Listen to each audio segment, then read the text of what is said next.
అది అలా జరిగింది. ఆ అశోక్ గాడే సీతమ్మని చంపేశాడ్రా. ఆగమ్మా. అమ్మా, ఎవరితో మాట్లాడుతున్నారండి?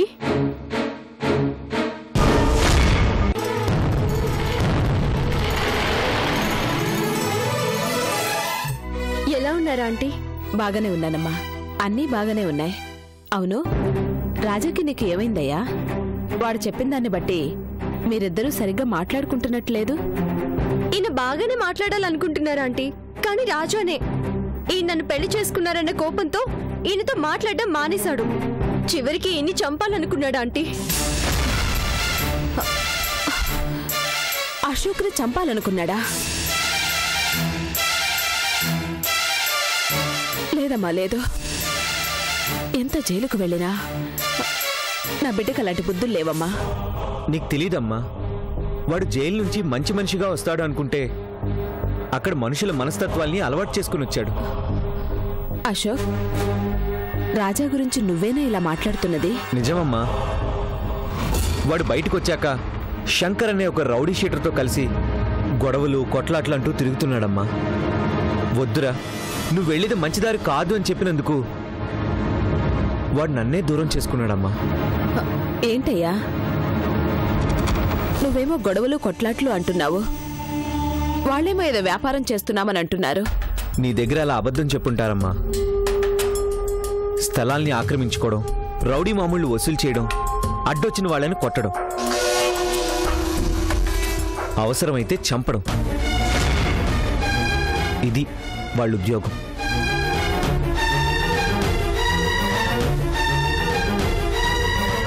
నా బిడ్డ అలాంటి పనులు చేయడు. నన్నే చంపాలి అనుకునేంత వరకు నేను నమ్మలేదమ్మా. నీకు అబద్ధం చెప్తానో చెప్పు. నేను చెప్పింది అబద్ధం అనుకుంటే అలా బయటికి వెళ్ళి మీరే అడగండి ఆంటీ. వాళ్ళ పేర్లు చెప్తే ఊరే భయపడుతుంది.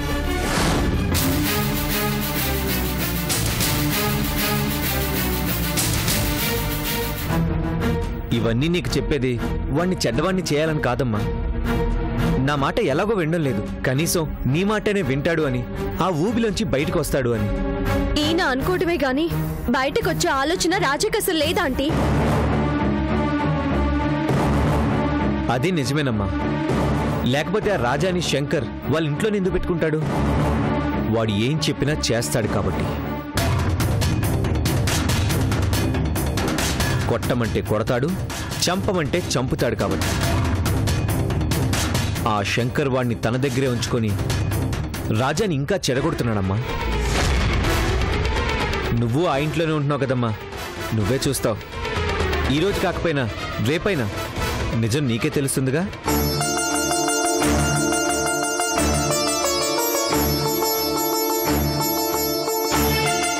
నేను మళ్ళీ వస్తాను బాబు.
అమ్మా,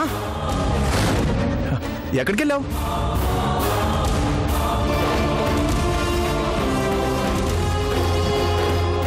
ఏంట్రా అది? అది ఇది ఫ్రెండ్దమ్మా. శంకర్ దగ్గర దాచిపెట్టాడు. అంటే లైసెన్స్ ఉంది. అమ్మకు కూడా అబద్ధాలు చెప్తున్నావా? నేను నీకు అబద్ధాలు ఎందుకు చెప్తానమ్మా? చెప్తున్నావు కదరా, మంచి వాళ్ళతో స్నేహం మానేసి కత్తులతో తుపాకులతో స్నేహం చేస్తున్నావా? అదేం లేదమ్మా. నోర్మూయరా. నువ్వేం చేస్తున్నావో, ఎలాంటి బ్రతుకుతున్నావో నాకు తెలియదు అనుకుంటున్నావా? కొట్టటాలు తిట్టటాలు, మాట వినకపోతే చంపటాలు, ఇదేగా నీ వృత్తి?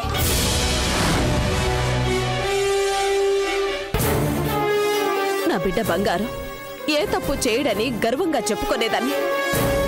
అలాంటిది రోజు తప్పులు చేయటమే నీ బ్రతుకైపోయింది కదరా. అమ్మా, నీకెవరో తప్పుగా చెప్పారు. ఎవరో చెప్తే నమ్మేదాన్ని కాదురా. అశోక్ చెప్పాడు.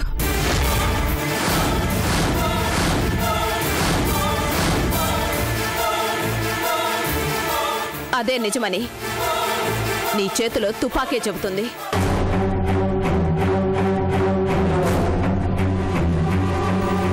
మంచి పని చేస్తున్నాను, 10 మంది సంతోషపడే పని చేస్తున్నానంటే అది ఎంత గొప్ప పని అనుకున్నాను.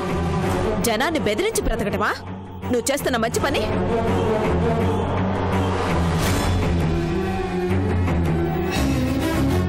అశోక్ లాంటి మంచి స్నేహితుడిని కూడా కాదని నువ్వు బ్రతుకుతున్నావంటే నీ బ్రతుకు ఎంత గొప్పదో అర్థమవుతుంది. అమ్మా, వాడి గురించి నీకు తెలీదు. ఏం తెలియాలరా? గౌరవమైన ఉద్యోగం చేస్తున్నాడు, నలుగురు గర్వపడేలా బ్రతుకుతున్నాడు. కానీ నా స్నేహితుడు ఇలా అయిపోయాడు, ఇలా చెడు సావాసాలకు అలవాటు పడి జీవితం నాశనం చేసుకుంటున్నాడని ఎంత కుమిలిపోతున్నాడో తెలుసా? స్నేహం అంటే వాడిదిరా, బ్రతుకంటే వాడిది. చేయని తప్పుకు జైలుకు పోయి తప్పులు చేయటం నేర్చుకుని జైలు నుంచి బయటకు వచ్చావా? ఎలా బ్రతికేవరా మనం? ఎంత గౌరవంగా ఉన్నావు?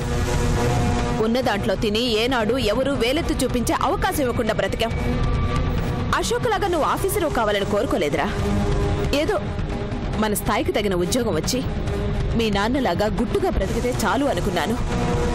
కానీ ఈరోజు నువ్వు అమ్మా, దయచేసి అర్థం చేసుకో. వాడు చెప్పినంత నీచంగా నేనేం బ్రతకడం లేదు.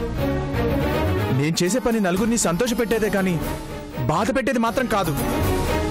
రౌడీలు గుండాలు చేసే పనులకు సంతోషపడే జనాలు కూడా ఉన్నారా? నేను రౌడీసం చేయడం ఏంటమ్మా? అసలు వాడేం చేశాడో తెలిస్తే చెప్పు. నీ మంచి కోరుకునే అశోక్ని దుర్మార్గుని చేసి ఏదో ఒకటి చెప్పు. నీ గురించి అబద్ధాలు చెప్పాల్సిన అవసరం అశోక్ ఏంట్రా? స్నేహం చేసిన పాపానికి నువ్విలా తయారయ్యావని వాడెంత కుమిలిపోతున్నాడో నా కళ్ళతో నేను చూశాను. అలాంటి వాడి గురించి నాకు కొత్తగా ఏం తెలియాలి?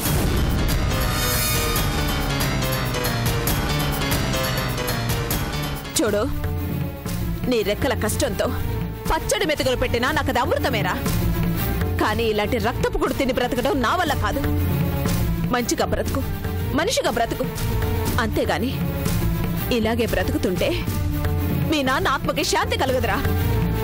చచ్చి ఏ లోకాన్ని ఉన్నా నా బిడ్డ ఇలా తయారయ్యాడా అని అల్లాడిపోతాడు.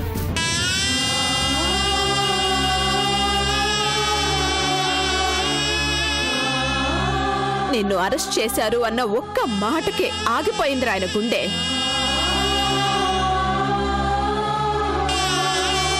అలాంటిది నువ్వు ఇలాంటి నీచమైన బ్రతుకు బ్రతకడం చూసుంటే నిలువున తగలబడిపోయేవాడు. చూడమ్మా, వాడి మాటలు నమ్మావు కానీ నా మాటలు నమ్మడం లేదు. వాడి గురించి నీకు చాలా తెలియాలి. తెలిసిన రోజున అర్థమవుతుంది నీ కొడుకు ఇలా ఎందుకు తయారయ్యాడనేది. ఇప్పటికీ చెప్తున్నానమ్మా, నేను చేస్తున్నది తప్పు కాదు. వాడి మాటలు నమ్మి నువ్వు తప్పు అనుకుంటే మాత్రం నీతో నేను వాదించలేను. నిజం చెప్పి నిన్ను దూరం చేసుకోలేను. అర్థం చేసుకో.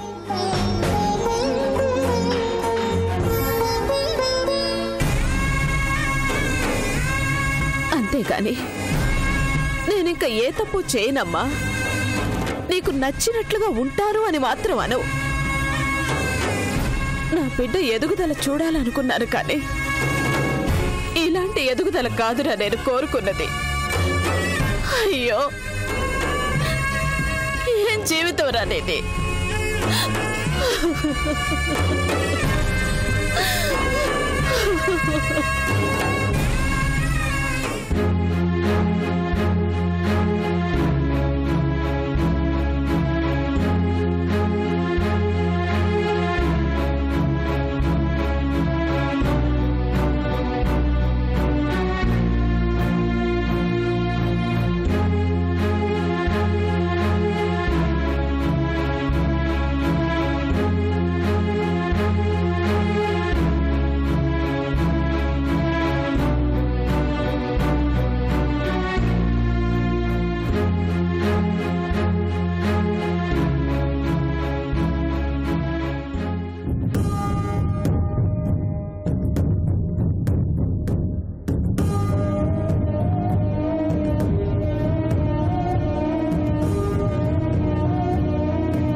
రాజా ఇది?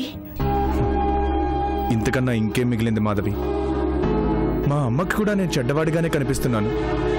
ఇంతకాలం ఎదురు చూసిన అమ్మ మనిషిగా దగ్గరకొచ్చి మనసుకు మాత్రం దూరం అయిపోయింది. నేను తప్పు చేస్తున్నానా మాధవి? అశోక్ మాటలు విని ఆంటీ తప్పుగా అర్థం చేసుకుంటోంది. ఎలా వింటుంది మాధవి? మా జీవితాన్ని నాశనం చేసింది వాడు. వాడి మాటలు నమ్మి అమ్మ అలా మాట్లాడుతుంటే నేనేం చెయ్యాలి?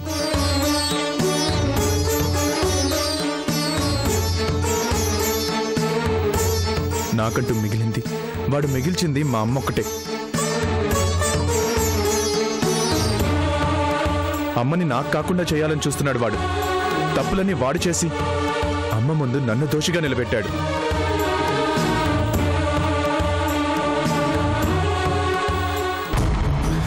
మా అమ్మ మనసుని కూడా మార్చేసి వాడేం సాధించాలనుకుంటున్నాడో నాకు అర్థం కావడం లేదు. స్నేహితుడని నమ్మినందుకు నా జీవితాన్ని నాకు కాకుండా చేశాడు. చివరికి మా అమ్మని కూడా దూరం చేయాలని చూస్తున్నాడు. అసలు తప్పంతా ఎవరిది రాజా?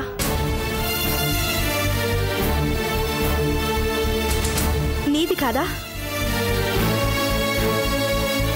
నీ మంచితనానిది కాదా? నువ్వొద్దు అనుకుని వెళ్ళిపోయిన ఆ లల్లి కోసం అశోక్ నీకు చేసిన ద్రోహాన్ని క్షమించావు. తన సంతోషం కోసం నిజం మాట్లాడకుండా మా గొంతులు నొక్కేశావు. అన్నీ నువ్వు చేసి ఇప్పుడు బాధపడే ప్రయోజనం ఏముంది? నీ మంచితనమే అశోక్కి ఆయుధమైంది. నిజాన్ని నువ్వు ఎవరికి చెప్పవన్న ధైర్యమే నీ తల్లి కూడా నీ గురించి చెడుగా చెప్పేలా చేసింది.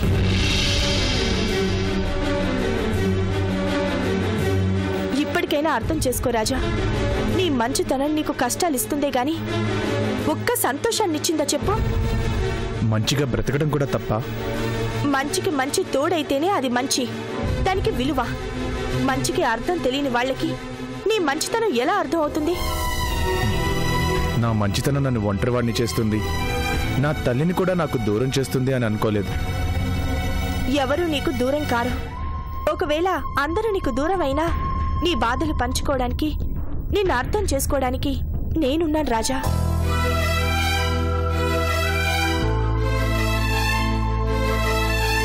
సరే, ఆంటీ ఏదో కోపంలో 4 మాటలంది. అవి తనన్న మాటలు కావు, అశోక్ అనిపించిన మాటలు. నువ్వేదో తప్పు చేస్తున్నావనే కదా ఆంటీ బాధ. ఏ తప్పు చేయడం లేదని అర్థమయ్యేలా చెప్పు. అమ్మేగా అర్థం చేసుకుంటుంది. నీ మొహంలో సంతోషం చూడగలమేమో గాని నీ కళ్ళల్లో కన్నీళ్ళని చూడలేం. నువ్విప్పుడు చెయ్యాల్సింది నువ్వు బాధపడటం కాదు, ఆంటీ బాధకి భయానికి అర్థం లేదని చెప్పాలి. తనకు అర్థమయ్యేలా చెప్పాలి. అంతకన్నా ముందు నీ జీవితంతో ఇంకా ఆడుకోవాలని చూస్తే బాగుండదని ఆ అశోక్కి గట్టిగా చెప్పాలి.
నిన్నిక్కడే చంపేయాలనుందిరా.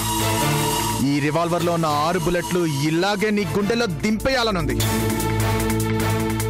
నువ్వు చేసిన ప్రతి తప్పుని భరించాను, నా జీవితాన్ని నా నుండి లాగేసుకున్నా సహించాను.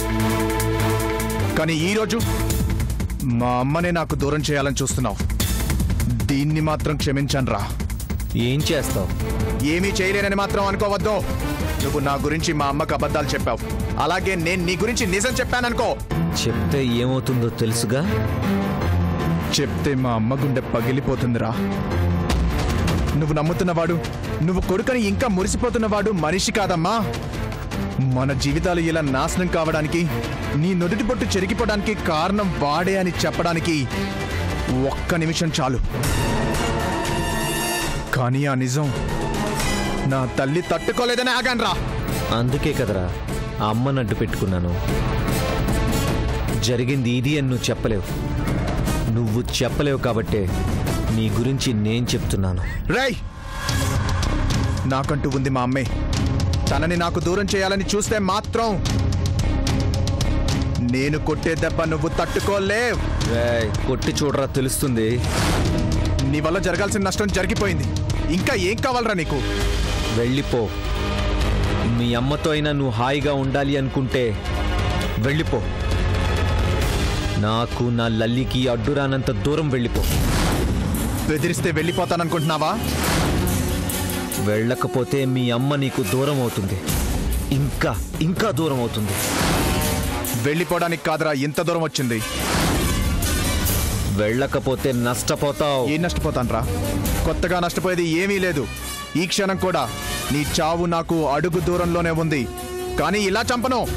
మీ అమ్మ ఇప్పుడు నా ఆయుధంరా. తనుండగా నువ్వు నన్ను ఏం చేయలేవు. ఒకవేళ చెయ్యాలి అనుకున్నా మీ అమ్మే నాకు కవచంలా అడ్డుపడుతుంది. అలా అమ్మని అడ్డు పెట్టుకొని నన్నేదో చెయ్యాలి అనుకుంటే ఈ క్షణం నుంచే నీకు టార్చర్ మొదలవుతుంది.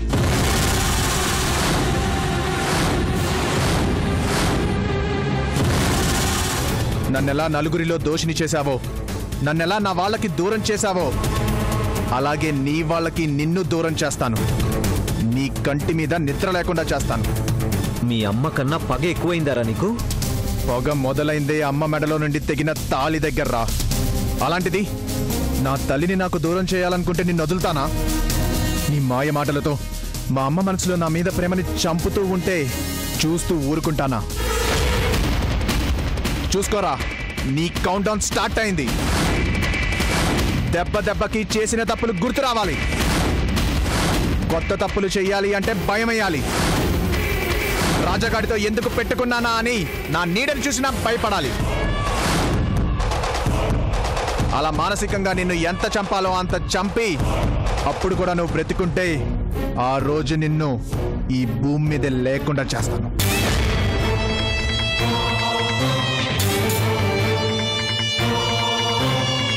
రేయ్, మా అమ్మకి నువ్వు ఎంత దగ్గరవుతావో నీ చావుకి నువ్వు అంతే దగ్గరవుతున్నట్లు. అది గుర్తుంచుకో.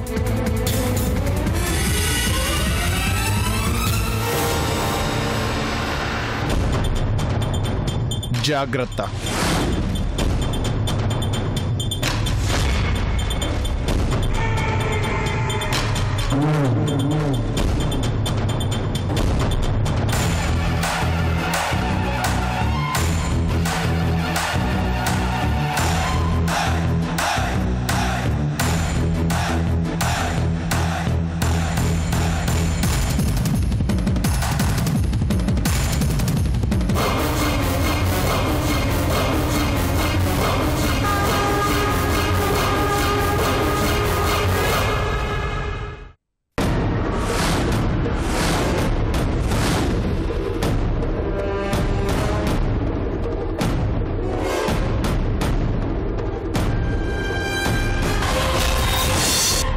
T6. The king is back. అందమా అందుమా అందనంటే అందమా చైత్రమా చేరుమా చేరనంటే న్యాయమా ప్రాణమున్న పైడి బొమ్మ పారిజాత పూల కొమ్మ పరవశాలు పంచవమ్మ పాలసంద్రమ అందమా అందుమా అందనంటే అందమా